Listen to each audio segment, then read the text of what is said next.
Meus prezados irmãos e amigos, cá estamos nós, mais uma vez, para darmos continuidade à nossa exposição do livro de Romanos.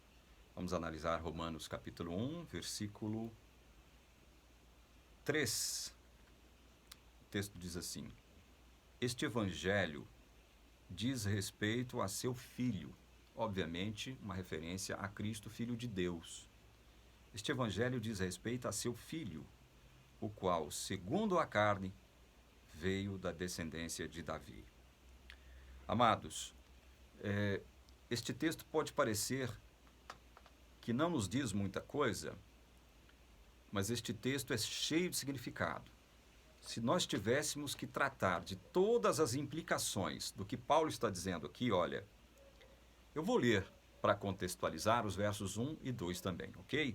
Paulo, servo de Cristo Jesus, chamado para ser apóstolo, separado para o Evangelho de Deus, que ele no passado prometeu por meio dos seus profetas nas Escrituras Sagradas. Este Evangelho diz respeito a seu Filho, o qual, segundo a carne, veio da descendência de Davi. Este Evangelho, para o qual Paulo fora separado ainda lá na eternidade, antes de ter nascido, ele afirma isso em Gálatas 1,15, diz respeito ao Filho de Deus. Este Evangelho tem como centro, como essência, como coração, o Filho de Deus. Não há Evangelho sem Cristo. Não haveria Evangelho sem Cristo. E por que nós estamos fazendo questão de realçar isto? Porque a religião islâmica, e aí eu vou ser claro, eu não vou ficar dourando a pílula, a religião islâmica não aceita a figura de Cristo como Messias, como Cristo, como Salvador, como aquele que se interpõe entre Deus e a raça humana pecadora. A religião muçulmana não aceita a figura de Cristo como Filho de Deus, e muito menos Filho de Deus que veio com a tarefa de salvar o povo de Deus. A religião muçulmana nega peremptoriamente isso no Alcorão. A religião muçulmana só admite a existência de Alá. Alá seria o Deus Pai nosso do cristão. A religião muçulmana não admite a existência de Deus Pai, Deus Filho e Deus Espírito Santo. Para a religião muçulmana, a religião islâmica, não existe evangelho em Cristo. É por isso que este texto se reveste de importância quando nós que vivemos no século XXI e testemunhamos a todo instante notícias de que cristãos estão sendo perseguidos ao redor de todo o mundo, especialmente no norte da África, no Oriente Médio e até mesmo ali na Ásia Central, estão sendo perseguidos justamente por conta de serem cristãos, ou simplesmente por conta de serem cristãos, por darem testemunho de Cristo. Então, Paulo afirma que o Evangelho de Deus diz respeito a seu Filho. Não existe Evangelho sem a inclusão de Cristo. Este Evangelho não existiria sem a participação de Cristo, sem o papel central de Cristo na elaboração deste Evangelho lá na eternidade, juntamente com Deus Pai, Deus Espírito Santo, e na execução deste plano, no desenvolvimento deste plano evangélico de salvar o seu povo. Não existe Evangelho sem Cristo. Quando você coloca, veja bem, quando você coloca algo mais além do que Cristo para elaborar, de algum modo, a salvação do povo de Deus, você está elaborando sob bases, sob premissas falsas. A Bíblia não dá suporte para um evangelho que esteja fundamentado em Cristo e mais alguma coisa, de forma alguma. O Evangelho diz respeito ao seu Filho, Cristo. O Evangelho se centraliza na pessoa de Cristo. Sem Cristo não é Evangelho. Só que Cristo mais alguma coisa também não é Evangelho. Não, você tem que crer em Cristo e guardar o sábado, porque senão você não será selado agora nos últimos dias. Não sendo selado, você não será salvo. O Evangelho diz respeito a seu Filho. Não, você tem que crer em Ellen White como profetisa, porque ela é a profetisa da Igreja de Deus agora, nos últimos tempos, nos últimos dias. Você tem que crer porque ela é o espírito da profecia.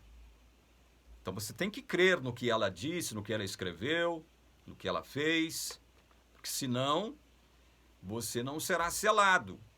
E óbvio, veja bem, isso que eu estou afirmando aqui são implicações. A igreja não afirma isso que se você não crê em Ellen White, a igreja adventista, né? Você não será salvo. Não é isso. Eu estou falando das implicações, tá? Das implicações. As implicações desembocam nisso, certo? Então veja, o Evangelho diz respeito a Jesus. Nada mais, nada menos do que isso.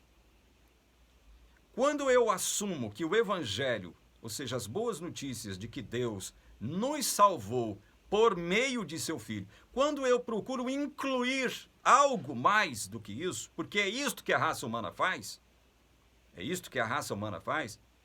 eu estou criando um falso evangelho, estou elaborando um falso evangelho, estou produzindo um falso evangelho. O evangelho está centralizado na pessoa de Cristo. Não fosse Cristo, não haveria evangelho.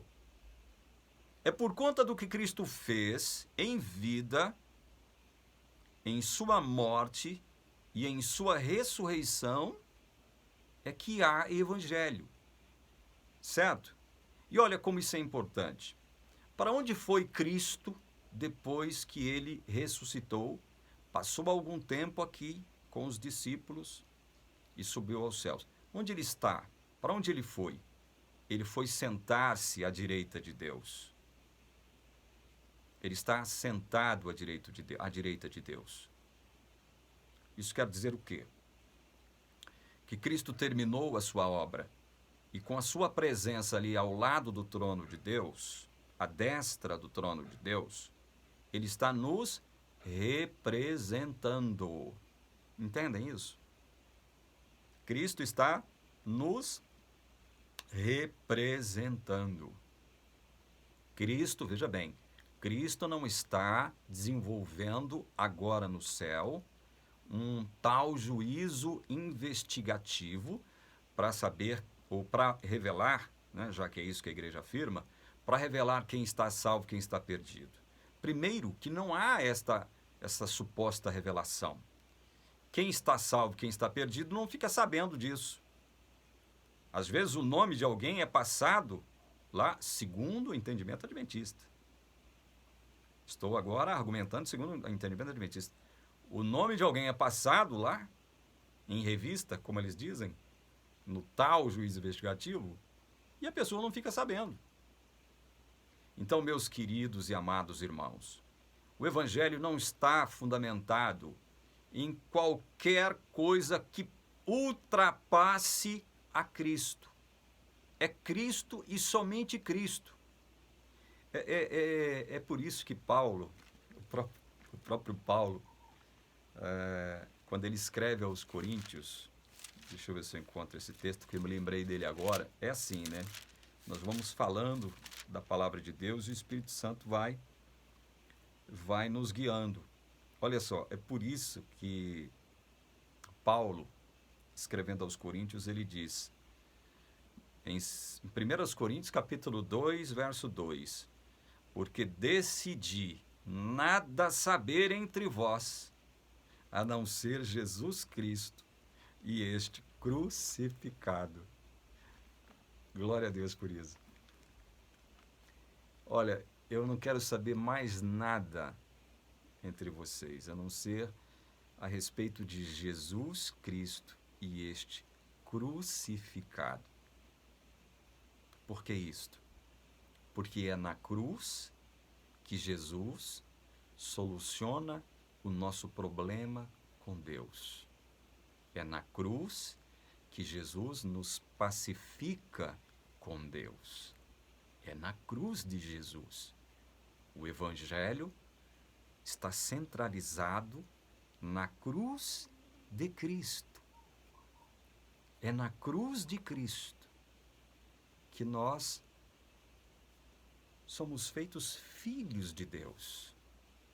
É por conta do que Cristo fez na cruz que agora nós, que cremos em Cristo, estamos justificados de todos os nossos pecados, inclusive aqueles que nós, enquanto estivermos na carne, cometeremos.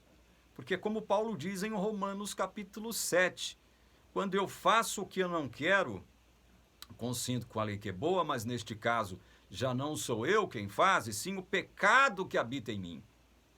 Ou seja, os filhos de Deus ainda pecam porque habitam num corpo pecaminoso, um corpo mortal, um corpo corrompido, uma natureza pecaminosa corrompida. E é esta natureza pecaminosa, é este pecado que habita em nós, é que produz pecado na nossa vida. Não somos nós mais como filhos de Deus.